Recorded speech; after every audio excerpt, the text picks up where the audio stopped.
सबों को जय मसीह की। एक बार फिर से रैप्चर रेडियो मिनिस्ट्री में आप सब लोगों का स्वागत है। प्रभु का धन्यवाद करते हैं कि ये एक और मौका दिया कि हम एक नए वीडियो के साथ आपके पास आ सके। जिन्होंने पीछे 3 वीडियो नहीं देखे, ज़रूरी है कि आप उसको देखें, क्योंकि आज का वीडियो भी उसी से संबंधित है। पिछले वीडियो में मैंने आपको बताया था कि अब हिजबुल्ला और इज़राइल के बीच में एक भयंकर युद्ध छिड़ने के लिए जा रहा है, जो कि 10-12 दिन पहले स्टार्ट हो गया, जो कि एक भविष्यवाणी के रूप में प्रभु ने कहा था कि एक भयंकर युद्ध इज़राइल और लेबनान के हिजबुल्ला के बीच में होगा, जो कि अब शुरू हो चुका है। आप बीते दिनों में देखे होंगे, अगर आप न्यूज़ देखते हैं, करीब करीब 200 से अधिक मिसाइल्स और ड्रोन से अटैक हिजबुल्ला के द्वारा इज़राइल के ऊपर हुआ और कई क्षति इज़राइल को उसके जंगल में, ज़मीन में आग लगने के द्वारा और अनेक लोगों की मृत्यु के द्वारा ये बातें वहाँ पे हुई। और जब आज के वीडियो को मैं तैयार कर रहा था तो प्रभु ने एक प्रॉफेटिक वचन दिया। तो इस प्रकार से हम लोग आरंभ करेंगे कि पहले मैं आपको एक भविष्यवाणी के वचन, जो इज़राइल और हिजबुल्ला के बीच जो युद्ध चल रहा है, परमेश्वर ने मेरे जीवन में उसके लिए क्या प्रकट किया, मैं भविष्यवाणी के वचन कहूँगा। फिर मैं आपको बताऊँगा कि लेबनान बाइबिल में कहाँ पर है, लेबनान के विषय में बाइबिल की करंट सिचुएशन के लिए क्या भविष्यवाणी है। बाइबिल में पहले ही लिखा हुआ है। बाइबिल का परमेश्वर यशायाह नबी की पुस्तक उसके 46:9-10 में कहता है, मैं परमेश्वर यहोवा अंत की बातों को आरंभ से बताता आया हूँ। अर्थात परमेश्वर को कोई भी बातें सरप्राइज नहीं करती और परमेश्वर के वचन में इसके बारे में पहले ही लिखा है। तो मैं भविष्यवाणी की बात आपको बतलाता हूँ कि जब मैं इसकी तैयारी कर रहा था तो परमेश्वर ने मुझे बताया कि हिजबुल्ला और इज़राइल का युद्ध एक भयंकर युद्ध में परिवर्तित होगा, जिसमें परमेश्वर ने इस बात को प्रकट किया कि इज़राइल को इस युद्ध में बड़े नुकसान को जान माल के उठाने के लिए मिलेगा। और कई बार न्यूज़ चैनल के द्वारा आप ये सुनने पाएंगे कि इज़राइल इस युद्ध को हारा है, भयंकर तबाही को आपको दिखाया जाएगा। बिल्डिंगें गिर रही है, जंगल जल रहे हैं, ज़मीन खराब हो रही है और कई सेंटर्स तबाह हो रहे हैं, लोगों की मृत्यु हो रही है और आपको लगेगा कि इज़राइल हार रहा है। पर परमेश्वर ने इस बात को प्रकट किया। आमोस नबी की पुस्तक 9 अध्याय के 12 से आखिरी वचन तक के अगर आप देखेंगे, जब परमेश्वर ने अंतिम दिनों में इसको लगाया है तो बाइबिल कहती है इज़राइल को उस जगह से कोई उखाड़ नहीं पाएगा। परमेश्वर की बड़ी योजना इज़राइल और यरूशलेम के लिए है। पर ये नुकसान, मैं जब परमेश्वर से पूछ रहा था आप ये नुकसान क्यों होने दे रहे हैं, तब परमेश्वर ने इस बात को प्रकट किया कि अभी का इज़राइल एक सेक्युलर इज़राइल है, जो अपने परमेश्वर को, उसकी व्यवस्था को, उसके नियम कानून को भूलकर पापमय हो चुका है। तब परमेश्वर को उसको वापस लाने के लिए इस बड़े नुकसान को होने देना पड़ेगा, जिससे कि वो परमेश्वर की सहायता की ओर देख सके। हम आज के युद्ध में इज़राइलियों को परमेश्वर की ओर देखने की ज़्यादा ज़रूरत नहीं पड़ी, क्योंकि वो बड़े आसानी से वो राफा तक के उनको पहुंचा दिए, जो ऑलमोस्ट इजिप्ट तक के पहुंचा दिए हैं, डैमेज पूरा सफाया प्लेन कर दिए हैं और आप अपनी ताकत से इज़राइल ने इस युद्ध को जीता है। पर आने वाले युद्ध में इज़राइल को परमेश्वर की सहायता की ज़रूरत पड़ेगी। उसके टेक्नोलॉजी और आधुनिक हथियारों के बावजूद उसको परमेश्वर के सुपर नेचुरल हेल्प की सहायता पड़ेगी। ये है।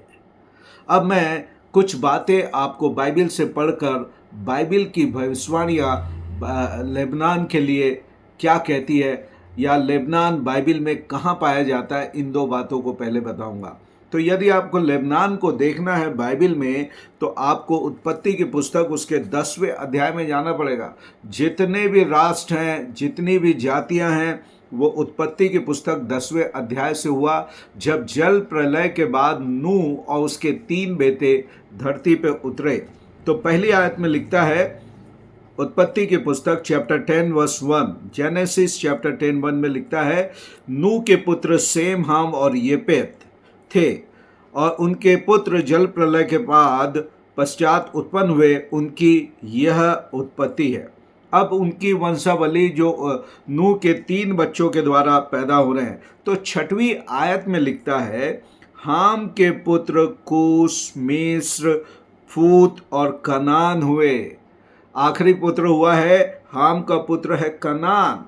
और यदि आप ट्रेस करेंगे लेबनान को या लेबनान की धरती को जियोग्राफिकली, तो आप पाएंगे पुराने समय पे जब फोनिशियन यहाँ पर राज्य था, फोनिशियन अंग्रेजी में कहते हैं, हिंदी में मुझे मालूम नहीं, फिनीके भी बाइबल में प्रेरितों के काम में आया है, फिनीके जहाँ पे पौलुस प्रचार करने के लिए गया। तो फोनिशियन अंग्रेजी में कहते हैं, जब फोनिशियन शासन का राज्य था तो यही वो जगह है, यही वो जगह है। और इन लोग यदि आप देखेंगे तो ये लोग अपने आप को कनानी कहलाते थे, कनानी। जिस देश को परमेश्वर ने इजराइलियों को देने की वाचा किया था, जिसका मूसा की अगुवाई में जिसकी ओर चल रहे थे, और तब यहोशू के द्वारा जिस कनान देश को ये कब्जे में किए, वो कनान देश का एक भाग लेबनान था। आज मॉडर्न नेम जो लेबनान है, वो बाइबल में भी इसका नाम लिखा हुआ है। आप पाएंगे कि बाइबल में लेबनान अपने देवदार के वृक्षों के कारण काफ़ी प्रसिद्ध है। और यदि आप जियोग्राफिकली देखें इसको, तो इसके लेबनान के साउथ साइड में, दक्षिणी भाग में इज़राइल है, या इज़राइल के पूर्वी भाग में लेबनान है, और इसके नॉर्थ ईस्ट में सीरिया का बॉर्डर है। सीरिया से भी ये जुड़ा हुआ था और एक तरीके से ये लोग काफ़ी उससे कनेक्टेड रहे हैं, सीरिया और लेबनान। तो आप पाएंगे कि नॉर्थ ईस्ट में उत्तरी पूर्व भाग में सीरिया है और इसके वेस्ट में भूमध्य सागर अर्थात मेडिटेरेनियन सी, भूमध्य सागर इसके वेस्ट में है। और यहाँ पर एक खास बात और अद्भुत बात आप पाएंगे, मसीह लोग जो मुझे सुन रहे हैं, कि यहाँ का प्रेसिडेंट केवल एक ईसाई व्यक्ति बन सकता है। खासकर मेनोनाइट्स काफ़ी यहाँ पे, तो एक ईसाई व्यक्ति ही नियम और कानून के हिसाब से यहाँ पे प्रेसिडेंट बनता है। और प्राइम मिनिस्टर जो होता है वो मुस्लिम होता है, खासकर सुन्नी विभाग से। सुन्नी जो सिया और सुन्नी 2 भाग होते हैं मुस्लिम्स में, तो जो सुन्नी विभाग है, क्षेत्र है, उसमें से इनका प्रधानमंत्री होता है। और यदि जनसंख्या की बात अगर आप देखो तो कई कहते हैं कि 60% मुस्लिम्स है और 40% यहाँ पे क्रिश्चियंस पाए जाते हैं। क्रिश्चियंस की पॉपुलेशन यहाँ पे काफ़ी हाई है। पौलुस भी यहाँ पे प्रचार किया हुआ है। यीशु मसीह भी यदि आप देखेंगे मत्ती रची सुसमाचार में उसके 15 के 21 में, मत्ती 15 के 21 में लिखता है, वो सूर और सदा जो है, आज ये टायर अंग्रेजी में लिखता है टायरियन, है ना। तो सोर हिंदी में जो लिखा जाता है सोर, आप लोग को मिलेगा ये सोर यशायाह नबी की पुस्तक 14 अध्याय और यहेजकेल नबी की पुस्तक 28 अध्याय में सोर के राजा के बारे में आप लोगों ने पढ़ा है। ये सोर का राजा अभी भी दक्षिणी प्रांत में, लेबनान के दक्षिणी भाग में जो सोर, या अंग्रेजी में इसको टायर कहते हैं, तो ये वो भाग है जहाँ पे प्रभु यीशु मसीह भी अपनी सेवा के दौरान जाकर सेवा दिए थे। ये वो स्थान है। अब मैं आपको यहाँ पर से आगे लेकर चलता हूँ कि भविष्यवाणी की बातें बाइबल में इसके लिए क्या कहती है। तो यदि आप देखेंगे भजन संहिता 83 में यहाँ पे एक युद्ध के बारे में वर्णन है। भजन संहिता साम 83, उसमें यहाँ पर एक दल बनाया गया, एक संगठन बनाया गया, और 4th आयत में इसका मकसद है, उन्होंने कहा आओ हम उनका ऐसा नाश करें कि इज़राइल जो राज्य है मिट जाए और इज़राइल का नाम आगे को स्मरण न रहे। ये संगठित समूह जो मिडिल ईस्ट के सराउंडिंग नेशन है, जो इज़राइल के आगे उनके नाम दिए गए हैं, पर 7वीं आयत में हमारे काम का नाम है, जिसमें आप लेबनान के क्षेत्र की बात को सुनेंगे। उसमें लिखता है साम 83 भजन 83 उसका 7, गबाली, अम्मोनी, अमालेकी और सोर समेत पलिस्ती को आप लोगों ने देखा, गाजा पट्टी पे पलिस्ती लोग हैं जिसके साथ ऑलरेडी अभी अक्टूबर महीने से इज़राइल का युद्ध चल रहा है, और उसके साथ साथ सोर भी है। मैंने आपको बताया कि ये सोर जो है, टायर अंग्रेजी में अगर आप पढ़ेंगे, ये सोर देश लेबनान का दक्षिणी प्रांत में यहाँ पे बसा हुआ है। इसके आगे यदि भविष्यवाणी के वचन को पढ़ेंगे करंट सिचुएशन के लिए, ये भी साम 83 अभी हमारे आंखों के सामने पूरा हो रहा है। और उसके साथ साथ जर्माया चैप्टर 47, यर्मिया नबी की पुस्तक, उसके 47 अध्याय को आप पूरा पढ़िएगा। यहाँ पे पहली आयत में लिखता है, फिरौन द्वारा गाजा नगर को जीत लेने से पहले यर्मिया भविष्यवक्ता के पास पलिस्तियों के विषय में परमेश्वर का वचन आया। और यहाँ पे चौथी आयत खास मैं आपके लिए पढ़ूंगा, यर्मिया नबी की पुस्तक 47 का 4, क्योंकि सब पलिस्तियों के नाश का दिन आता है। आप पाएंगे कि भविष्यवाणी वेस्टर्न वर्ल्ड में या अन्य जाति देशों में का मतलब है एक बार पूरा होना, पर इज़राइलियों के लिए भविष्यवाणी एक चक्र के रूप में अनेकों बार पूरी होती है, अनेकों बार, part by part, until it completed the full prophecy. जब तक कि पूर्णता वो पूरी नहीं हो जाए, वो सर्किल में चलते रहती है। और अब ये भविष्यवाणी के पूर्ण होने का, इसके बाद नो मोर इज़राइल फलस्तीनी का युद्ध नहीं होगा। और यहाँ पे कह रहा है पलिस्तियों के नाश का दिन आता है और सोर और सीदोन के सब बचे हुए सहायक मिट जाएंगे। सोर और सीदोन जो है लेबनान का दक्षिणी भाग है, जहाँ पे हिजबुल्ला इस समय विराजमान है।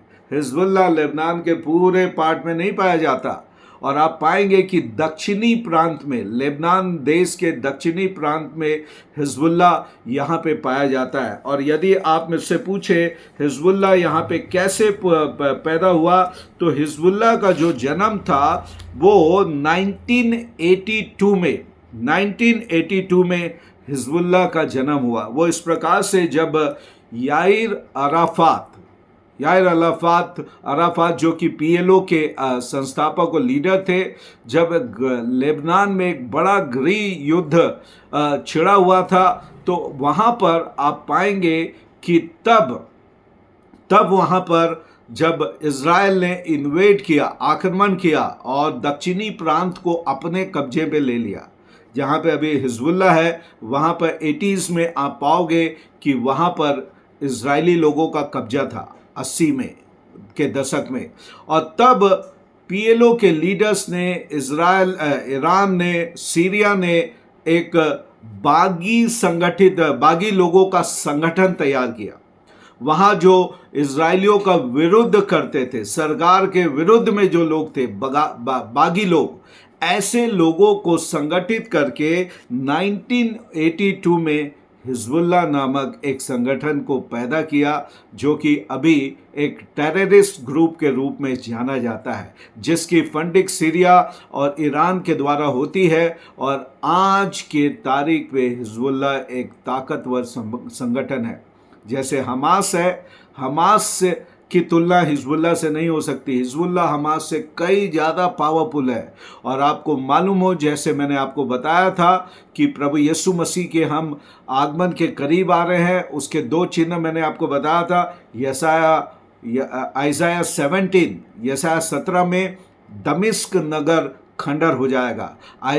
यर्मिया 49 जर्माया, वहाँ पे एलाम के ऊपर, जो कि दक्षिणी भाग है ईरान का, पर्शियन गल्फ से लगा हुआ, जहाँ पे अनेक न्यूक्लियर प्लांट्स और गैस के फील्ड, वहाँ पे ऑयल के खदान आपको ईरान के मिलेंगे। वो पूरा पूरा 1/5 भाग ईरान का नष्ट हो जाएगा। वो आखिरी चिन्ह होगा रैप्चर के लिए। तब मैंने आपको सर्किल बताया था, हमास से आरंभ हुआ, हिजबुल्लाह में जाएगा और हिजबुल्लाह के ऊपर सीरिया और ईरान अपनी पूरी ताकत लगाएंगे, क्योंकि ये आखिरी पॉइंट है जिसके द्वारा वो इज़राइल को दमिश्क तक और ईरान के एलाम वाले पार्ट तक पहुंचने से रोक पाए। इसलिए ये युद्ध भयंकर होगा। आने वाले 2-3 महीनों में आप भयंकर युद्ध की चर्चा न्यूज़ चैनल से सुनेंगे।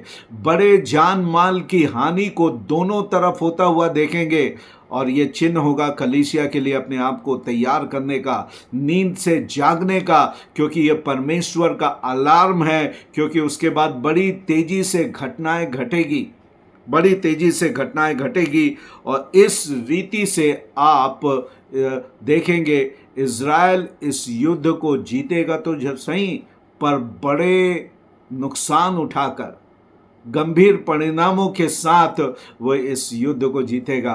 पर मेरे प्रियो, आज प्रभु मेरे और आपसे बात कर रहा है ये चिन्ह के द्वारा कि प्रभु का आगमन अब अति निकट आ चुका है।